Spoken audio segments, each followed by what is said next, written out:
Ya, selamat pagi semuanya. Sesuai dengan permintaan Anda sekalian, ini saya rekamin untuk cara ngerjain analisis regresi linear dengan menggunakan SPSS. Kemarin kan katanya banyak yang belum paham kan, gitu. Nah, ini saya jelasin untuk jawaban dari tugas yang saya kasih Senin kemarin. Jadi ini kita bahas lewat video rekaman, karena kalau nanti saya bahas lewat kelas lagi, nanti bilangnya nggak ngerti lagi gitu. Jadi semoga ini bisa lumayan membantu. Nah, ini sekarang kita akan membahas tentang analisis regresi linear. Jadi untuk yang bergandanya belum, karena kita masih pakai satu variabel dependent dan satu variabel independent. Gitu. Ya. Untuk soalnya sendiri, ini yang saya kasih kemarin. Oke, jadi variabel X-nya itu kepemimpinan, sedangkan variabel Y-nya itu adalah kinerja. Jadi kita mau tahu apakah ada pengaruh dari kepemimpinan seseorang, leader pastinya, terhadap mungkin kinerja anak buahnya gitu. Nah ini seperti biasa, ini kan baru di Excel, jadi nanti kita pindahin dulu ke SPSS. Ini kita blok semuanya, kita copy atau Ctrl C, kita klik kanan, terus copy, gitu. Kita paste ke sini. Jadi kebetulan udah saya paste dan udah saya ganti untuk nama variabelnya. Nih, jadi kalau kamu mau ngerubah, tadinya kan ini var1, var2, var3, kayak gini. Nah, ini kan tadinya namanya var. Nah, kita ubah jadi nama variabelnya sesuai sama yang kita butuhin. Nah, ini udah saya ganti kepemimpinan sama kinerja. Jadi kita tinggal cari tahap selanjutnya. Nah, kita next. Jadi selanjutnya kita akan cari kira-kira data yang kita punya dari kuesioner itu valid atau tidak ya, reliable atau tidak gitu. Jadi pertama kita cari dulu reliabilitasnya. Caranya analyze, terus klik scale, reliability analysis. Ya, ada iklan. Terus kita klik. Oh, ininya belum saya ganti.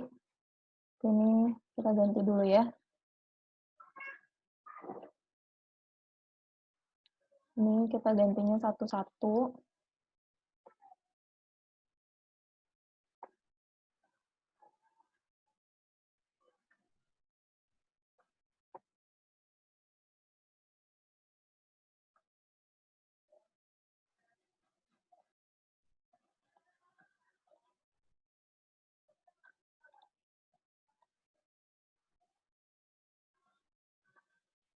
Oke, kita balik ke yang tadi, analyze, scale, terus reliability analysis, karena kita mau cari dulu reliabilitasnya. Terus kita pindahin sampai 12. Oke, kita pindahin. Nih, terus statistik. Ini scale if item deleted. Terus continue. Kita klik OK. Nah, ternyata untuk soal-soal di kepemimpinan ini belum mencapai batas reliabilitas. Jadi batas reliabilitas itu 0,6, sedangkan di sini masih 0,583. Nah, oleh karena itu kita akan lihat ke bawah. Kemarin itu kan berdasarkan teori, kalau misalnya kita lihat, ini kan reliabilitas ya, jangan kebalik, ini crown batch alpha yang di sini, itu buat kita tahu kuesioner kita reliable atau tidak. Gitu. Nah, kalau di bawah sininya, kalau kita pakai yang ini kita mau cari tahu per soal kita itu valid atau tidak. Gitu. Nah, ini kalau dia si cron batch alpha if item deleted-nya itu kurang dari ini cron batch alpha yang di reliability analysis, berarti dia valid. Tapi kalau dia lebih dari 0,583 berarti dia tidak valid. Nah, ini kalau kita lihat nih sampai ke bawah, ini ada 2 soal yang tidak valid. Jadi kalau ada soal yang tidak valid berarti kita harus hapus dulu soalnya, kayak yang kemarin saya bilang, nanti baru kita hitung ulang. Gitu. Ini sebentar ya, saya mau ambil baterai.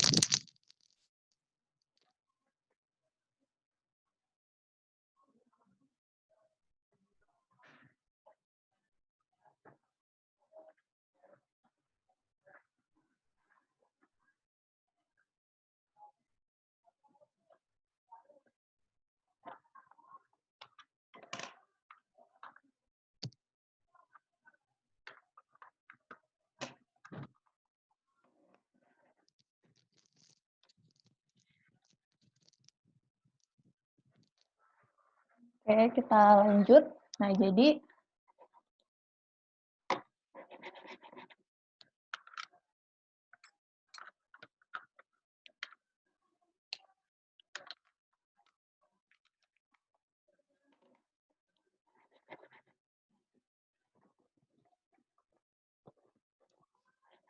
kalau berdasarkan ini akan ada 2 soal yang tidak valid. Jadi ini kita hapus dulu.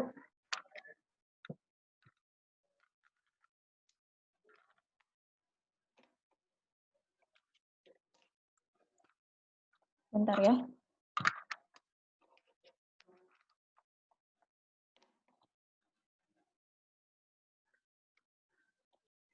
Oke. Ini ada 2 soal yang tidak valid. Jadi ini kita hapus dulu. Nih, kita hapus soal 1 sama soal 2. Jadi ini juga udah saya taruh di sini ya, di PPT. Nih, ini hitungan yang tadi barusan kita hitung. Jadi karena reliability di bawah 0,6 dan ada beberapa soal yang tidak valid, maka kita hapus dulu soal-soal kita yang tidak valid, kemudian kita hitung ulang. Nah, ini udah kita hapus soal 1 sama soal 2-nya. Berarti kan untuk total ini dan rata-ratanya itu akan beda juga gitu. Nah, biar gampang kita rubah aja di Excel. Ini soal 1 sama 2 kita hapus.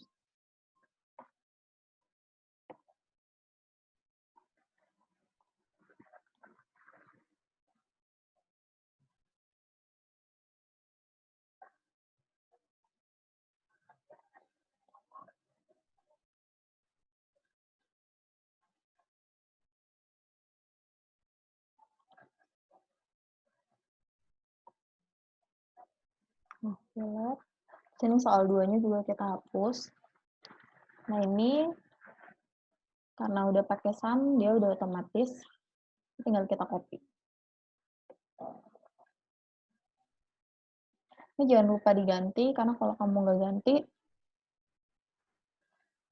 nanti di hitungan yang selanjutnya itu bakal berpengaruh. Terus kita analyze lagi, scale, reliability analysis.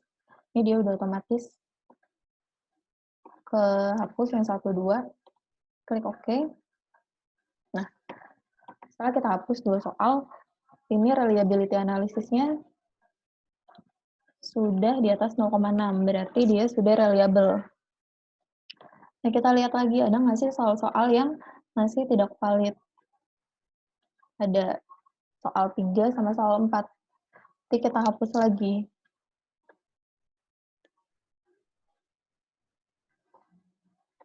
Nih, kita hapus lagi. Dan ininya nanti aja, nggak apa-apa. Yang penting kita harus ingat, nanti pas udah valid semua, ini kita harus ganti total sama rata-ratanya. Ini kalau kita lihat di PPT, ternyata soal 3 sama 4 juga sama, tidak valid. Berarti harus kita hapus. itu kita analyze lagi. Scale, reliability analysis. Oke. Nah, dia semakin reliable karena soal-soal yang tidak valid sudah kita hapus. Tapi ternyata masih ada soal yang tidak valid di soal nomor 5. Berarti soal nomor 5-nya kita hapus lagi. Terus kita hitung ulang lagi. Oke. Nah, ternyata masih ada juga nih yang nggak valid. Sampai ke 6.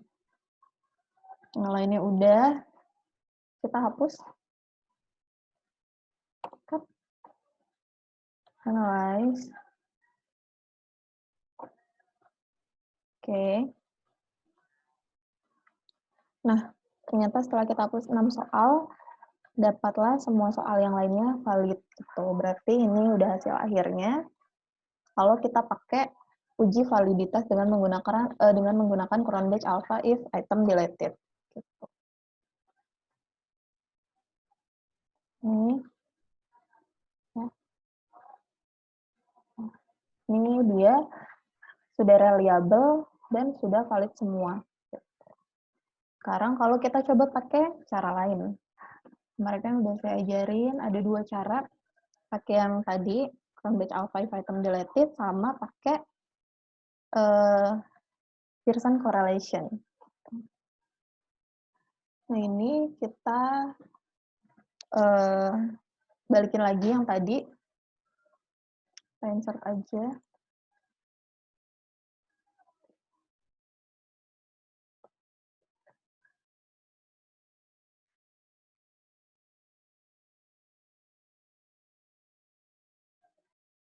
Ini dia udah balik lagi. Kita pakai cara yang kedua. Jadi ini kita masih ngitung validitas. Itu kan kita udah tahu, oh data kita ternyata udah bisa reliable gitu. Terus kita hitung validitas kita pakai correlate, analyze, correlate, bivariate. Kalau kita pakai Pearson correlation berarti harus sampai total. Ini kita ke kanan, correlation-nya Pearson, total. Oke. Nah, ini nggak kelihatan ya. Kalau ini kita lihatnya dari ujung aja, dari total kepemimpinan. Ini dari total kepemimpinan, kita bisa lihat ini adalah R hitung, berarti kita harus cari R tabel. R tabelnya kemarin juga udah saya ajarin. Ini kita pakai signifikansi 2 arah 0,05, berarti yang ini. DFN minus 2N kita ada 39, kurang 2 berarti 37. 37, kolom yang kedua berarti R tabel kita 0,3160. Ini udah saya copyin. Ini untuk Pearson correlation-nya. R tabel kita 0,3160. Kalau dia R hitung kita itu lebih tinggi dari R tabel kita, berarti soal kita valid. Gitu. Jadi kita harus cari yang di bawah 0,3160, karena berarti dia tidak valid. Ini 1,2 sama, dia nggak valid. Ternyata, tapi ada bedanya. Kalau kita pakai Pearson correlation, soal nomor 10 juga tidak valid. Gitu. Apa-apa, nanti kita lihat aja. Jadi ini kita hapus soal 1, 2, dan 10.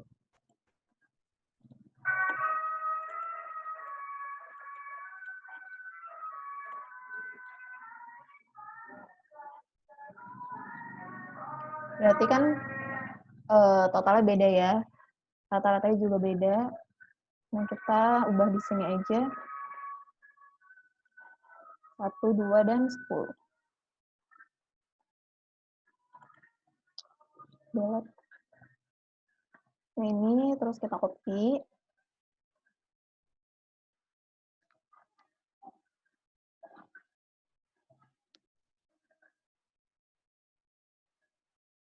Oke.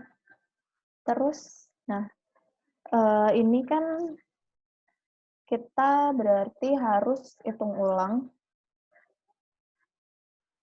untuk ininya, reliabilitasnya, karena dia beda kehapusnya, tapi harusnya dia tetap reliable ya. Ini kita riset. Oke. Nggak apa-apa, dia udah reliable. Tuh. Nah, terus kita pakai Pearson kan. Ini. Yang tadi udah kita hapus otomatis nggak ada. Kita klik OK. Kanan. Tadi diingat-ingat untuk R tabel kita 0,316. Berarti semua nilai ini harus di atas 0,316. Kita lihat. Ternyata kalau kita pakai Pearson correlation, itu semua nilainya sudah di atas 0,316. Berarti semua soal kita sudah valid berdasarkan teori Pearson correlation. Gitu. Dan tadi udah kita hitung juga untuk reliability analisisnya dia sudah di atas 0,6. Gitu. Ini. Ya ini tuh kita yang tadi, berarti dia sudah valid semua. Gitu. Oke, berarti kalau berdasarkan Pearson correlation, kita udah nggak usah ngapus apa-apa gitu. Nah, terus kok hasilnya bisa beda gitu. Jadi itu balik lagi tergantung sama data yang kita dapat. Untuk data ini ternyata ada perbedaan kalau kita hitung pakai yang Pearson correlation sama yang item scale if item deleted gitu. Ternyata berarti yang scale if item deleted itu dia lebih sensitif terhadap angka-angkanya gitu. Jadi dia lebih banyak yang harus kita hapus gitu. Nah, kalau di skripsi itu kan kita bebas milih kita mau pakai yang Pearson atau yang cara tadi yang apa scale item deleted gitu. Kita tinggal pilih yang mana yang lebih nguntungin kita gitu. Kalau ini kan cuma 3 soal yang kita hapus, sedangkan yang tadi ada 6 soal yang kita hapus. Jadi lebih baik kita pakai yang Pearson correlation. Karena lebih sedikit yang kita hapus gitu. Dan yang kita taruh di skripsi itu cuma berarti soal 3, 4, 5, 6, 7, 8, 9, 11, sampai 12. Jadi soal yang sebelumnya yang 1, 2, 10 yang nggak valid berarti kamu nggak usah cantumin gitu. Ya, ini udah berarti untuk variabel X. Sekarang kita masuk ke variabel Y.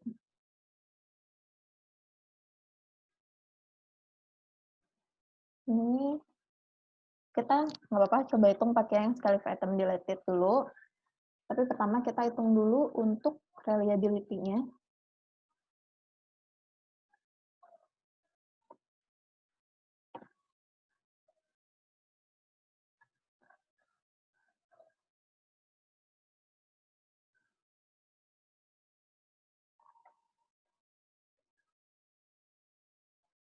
Oke ya, dia udah di atas 0,6, berarti dia udah otomatis reliable. Kita lihat ada soal yang nggak valid nggak? Ada di soal nomor 7. Soal nomor 7 dia nggak valid, berarti harus kita hapus. Soal nomor 7, ini kita cut. Kita hitung ulang.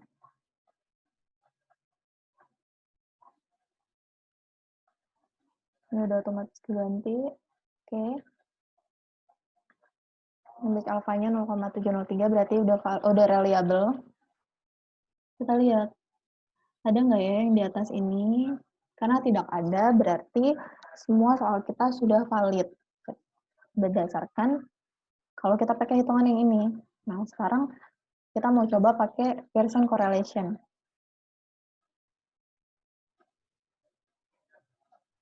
Ini kita balikin dulu.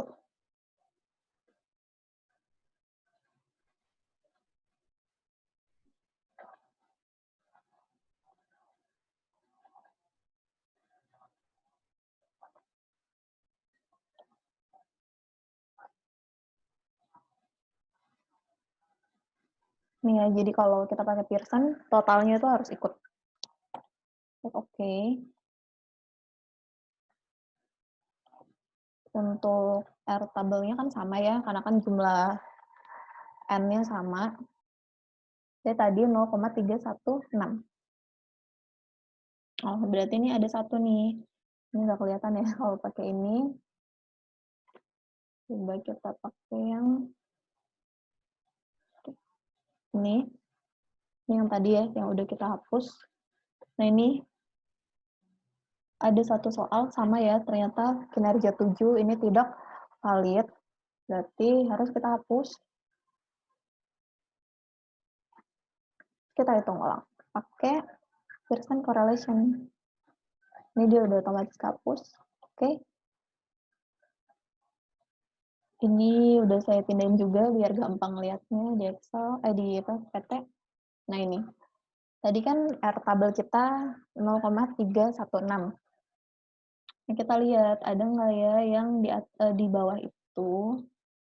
Ternyata tidak ada, berarti semua soal kita sudah valid. Nah, untuk yang variabel Y, berarti kita pakai cara Pearson dan item deleted itu sama aja gitu. Berarti cuma satu soal memang yang tidak valid.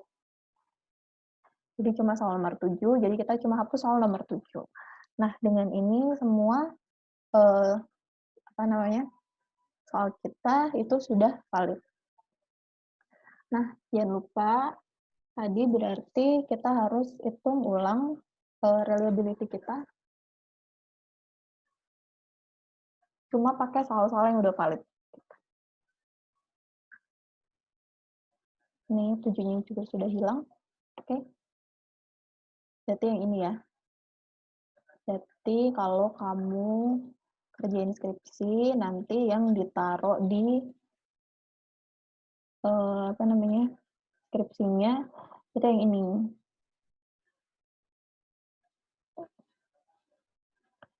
Nih, berarti sudah reliable. Terus ini berarti dia sudah valid. Nah, kalau orang kan kalau kayak gini bingung ya. Ini maksudnya apa gitu kan. Ini kamu bisa bikin kotak.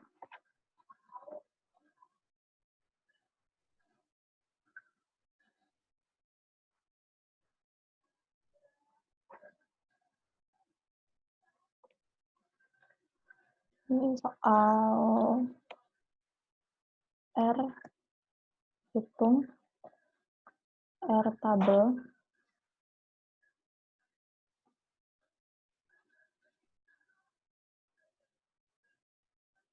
Ini insertnya.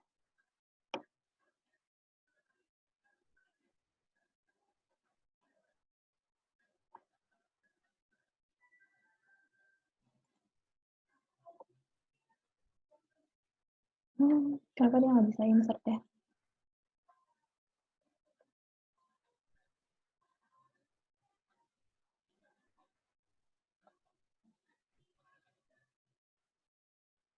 Kita ulang aja ya.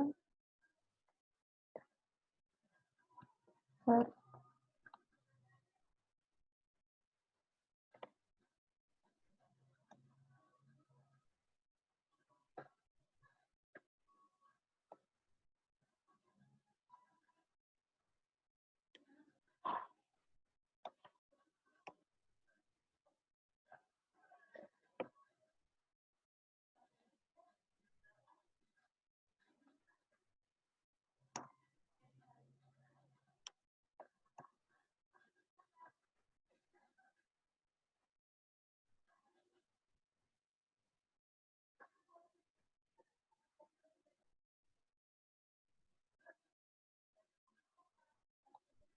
Nah, ini saya kasih contoh aja ya.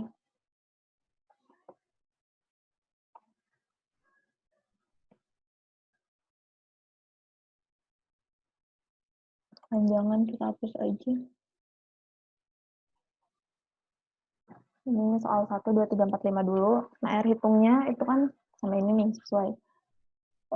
Kinerja 1 0,395. T 0,395. R tabelnya, R tabelnya kan sama ya, sama hitungan kita di awal.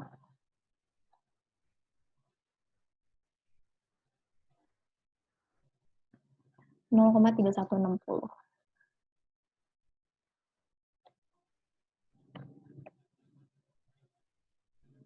Ini R tabelnya berarti sama ya semuanya, kamu tinggal copy aja.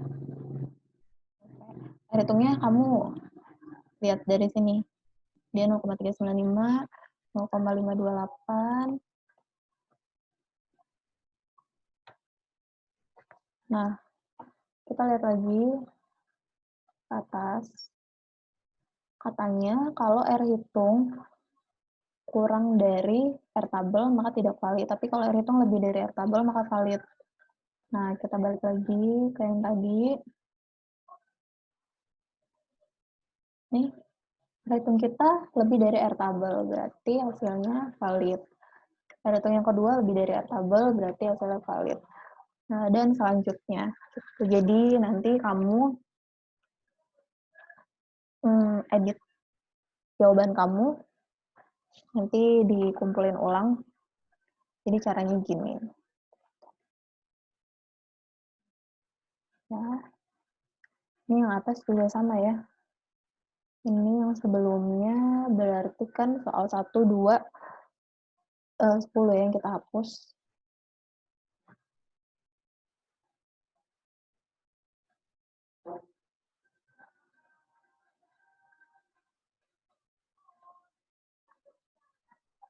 Yang sebelumnya belum ada ini.